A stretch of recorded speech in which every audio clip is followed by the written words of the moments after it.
High বন্ধুরা, সবাই কেমন আছো? সবাইকে অনেক অনেক ভালোবাসা। সবাই খুব ভালো থাকো, সামনে পুজো আসছে, সবাই সুস্থ থাকো। আর এই দেখো, আমি এখানে নিয়েছি কচু পাতা। এই পাতাগুলো কিন্তু আমি কিনে আনিনি, আমাদের বাড়ির সামনেটাতেই হয়েছিল। আর আমি সেটাকে নিয়ে গিয়ে ছুরি নিয়ে গিয়ে কেটে নিয়ে চলে এসেছি। এসে ভালো করে আমাদের গেটটা ঠিক খুললেই এই কচু পাতাগুলো হয়ে যাবে। সাইডে একটা বড় জঙ্গল রয়েছে, জায়গা রয়েছে, সেখানে হয়েছিল। তো আমি ভালো নিয়ে এসে ভালো করে পরিষ্কার করে কেটে নিচ্ছি। দেখো, আগে খুব সুন্দর করে পরিষ্কার করতে হবে, কেননা এর মধ্যে কিন্তু অনেক নোংরা থাকে। আর শাক পাতা একটু ভালো করে পরিষ্কার না করলে হয় না। তারপরে আমি একটু ধুয়ে নিলাম, ধুয়ে আমি সিদ্ধ করতে বসিয়ে দিয়েছি। ভালো করে একটু ভাপিয়ে আমি জলটাকে গেলে নেব। ভালো করে জলটাকে গেলে নিতে হবে, তার কারণ হচ্ছে জল থাকলে কিন্তু গলা চুলকাবে কচু পাতা দিয়ে। আর এই দিকে আমি এইটা যতক্ষণে জলটা ঝরে ততক্ষণে আমি বানাবো হচ্ছে চিংড়ি মাছের ঝোল গালা, যেটা কিন্তু খুবই টেস্টি আর 2 মিনিটে হয়ে যায়।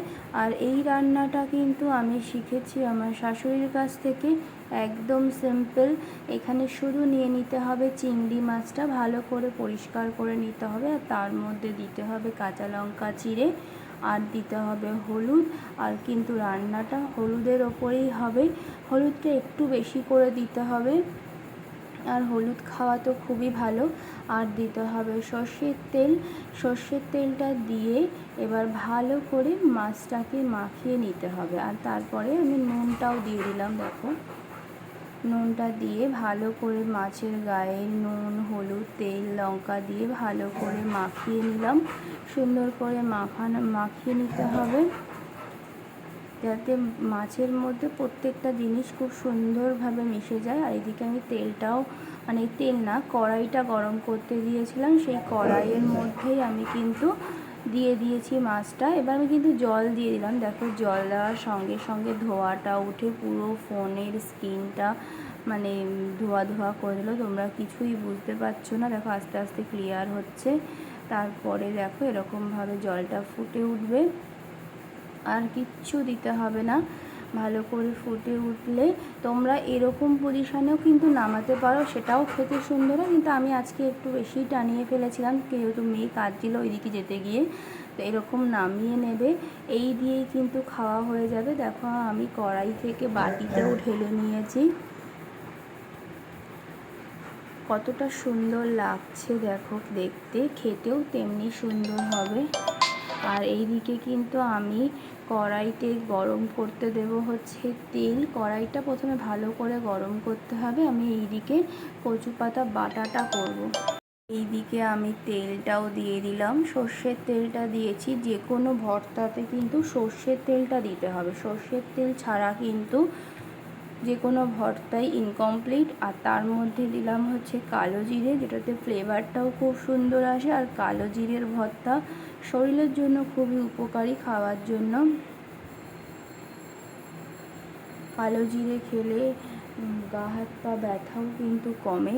আর এইদিকে দেখো আমি কী কী নিয়েছি: শুকনো লঙ্কা, কাঁচা লঙ্কা, পেঁয়াজ, রসুন, কিছু মাছের মাথা, চিংড়ি মাছের যে মাথাগুলো ছিল সেগুলো ভালো করে পরিষ্কার করেছি, আর গোলমরিচ নিয়েছি।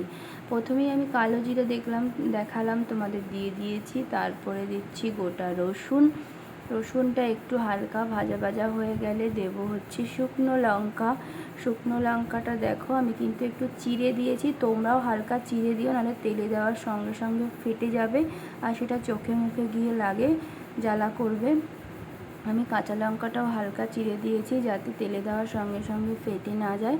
এবার এইগুলো ভালো করে নাড়িয়ে নিয়ে এবার আমি এখানে দেখো, আগেও দেখালাম যে হচ্ছে জলটা ঝেড়ে নিয়েছি। এবার দেব পেঁয়াজ। পেঁয়াজটা দিয়েও হালকা ভাজা ভাজা করে নেব। দেখো, একটু হালকা লাল লাল করে ভাজবো, সুন্দর করে ভাজবো। তোমরা এভাবে বানিয়ে খেয়ে দেখো, এই ভর্তা দিয়েই খাওয়া হয়ে যাবে। তারপরে দেব হচ্ছে গোলমরিচ। দেখো, গোলমরিচটা আমি দিয়ে দিলাম। গোলমরিচটা কিন্তু আর যে কোনো ভর্তা তোমরা একটু চেষ্টা করো কষ্ট করে হলেও শিলনোড়াতে বাটতে, তাতে কিন্তু এর স্বাদে আর গুণে সম্পূর্ণটাই বজায় থাকে, আর টেস্টটাও কিন্তু খুব সুন্দর হয়। আর এরকম পর্যায়ে এলে তোমরা দেবে হচ্ছে চিংড়ি মাছের মাথাটা। দেখো আমি চিংড়ি মাছের মাথাটাও দিয়ে দিলাম, ভাজা হয়ে গেল।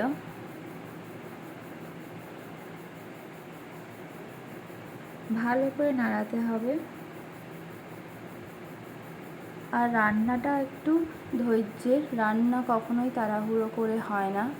আর আমার মতে হচ্ছে আমি রান্নাটা করতে তো ভালোবাসি, আর রান্নাটা আমার কাছে খুব একটা ভালো লাগার বিষয়।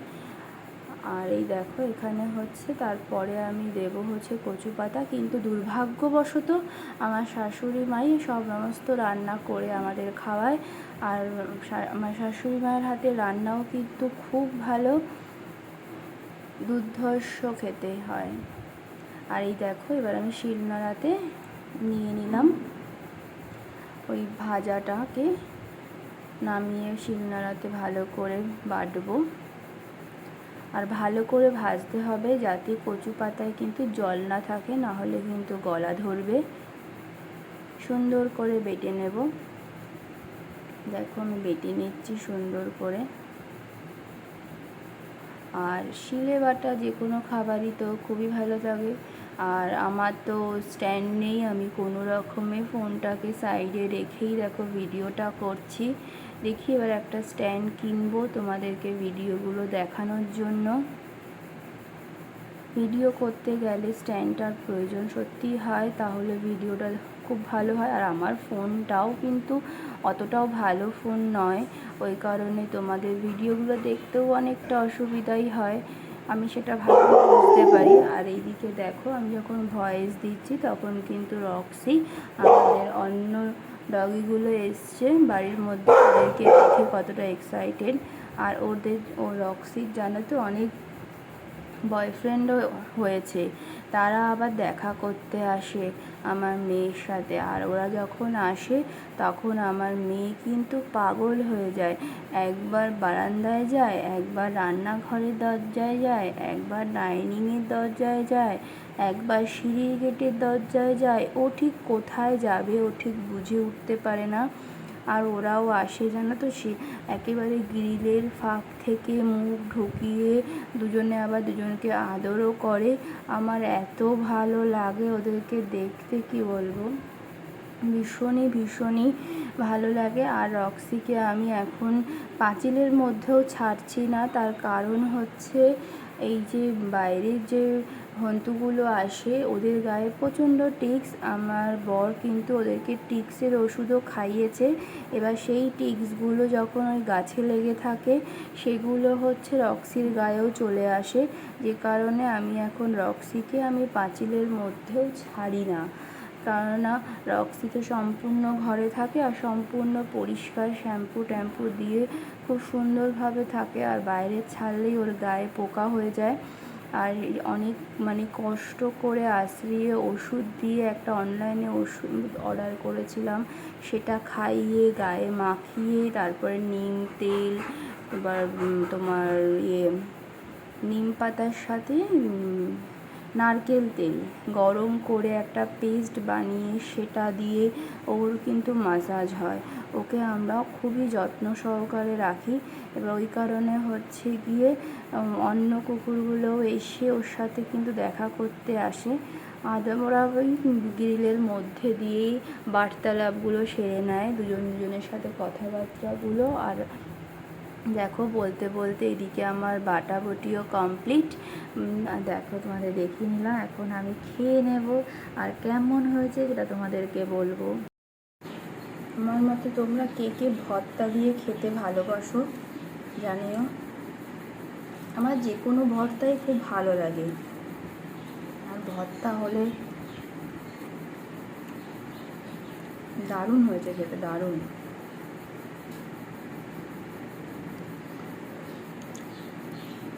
তোমরাও একবার এভাবে বানিয়ে খেও, তাহলে বুঝতে পারবে যে কতটা টেস্টি হয়।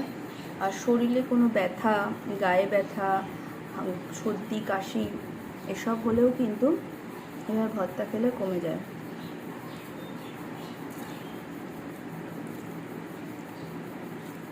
দারুণ হয়েছে, দারুণ।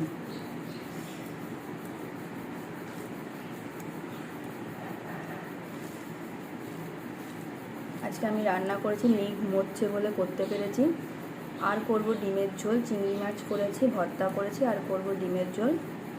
হয়ে গেলে মাকে আজকে বারণ করে দিয়েছি কিছু করতে।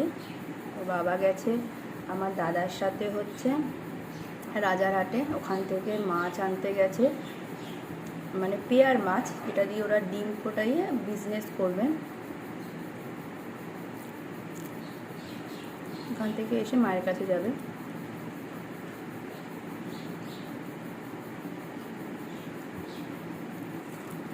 ডিমের ঝোলটা তোমাদের দেখাবো কেমন হলো, তোমরাও জানাবে, তোমরাও করে জানাবে কেমন খেতে হলো। আমি খাচ্ছি চিংড়ি মাছ দিয়ে।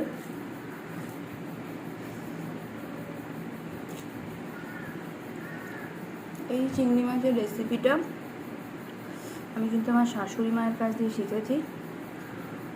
2 থেকে 3 সেকেন্ড লাগে এটা রেডি করতে, খেয়ে দেখো দুর্ধর্ষ লাগে।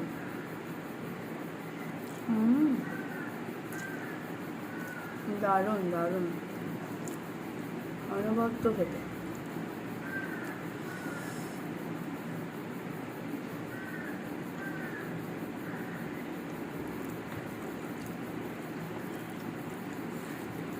কাজের মধ্যে ভিডিও সবসময় করে ওঠা হয় না, শেষ মুহূর্তে এসে মনে করেছি যে চিংড়ি মাছের ভিডিওটা করি।